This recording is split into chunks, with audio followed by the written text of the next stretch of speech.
Today we answer the question, how to buy shares of Lundin Gold Inc. Lundin Gold is a gold mining company operating in South America that trades on CBOE EU under the ticker LUG.ST. This walkthrough is educational and not financial advice. To buy shares, you need a broker account, and I will use eToro as an example to illustrate the process. After registering, you must verify your account, usually by uploading an official ID document, and then add funds to your account to make purchases. Use the platform search bar and type the ticker LUG.ST to locate the correct listing.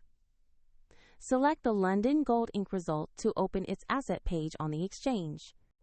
On the stock page, review the basic company information and the price chart to confirm you have the right asset. Check the exchange and company summary to ensure LUG.ST is correct. Tap Invest or Trade, enter the amount you want to buy, and carefully review the order details before confirming. If the market is closed, your order may be queued or executed at the next market opening, and if you lack sufficient funds, the platform will ask you to add money before final confirmation. After the trade, your new position will appear in your portfolio under Holdings. For the eToro link and more details, please check the description below.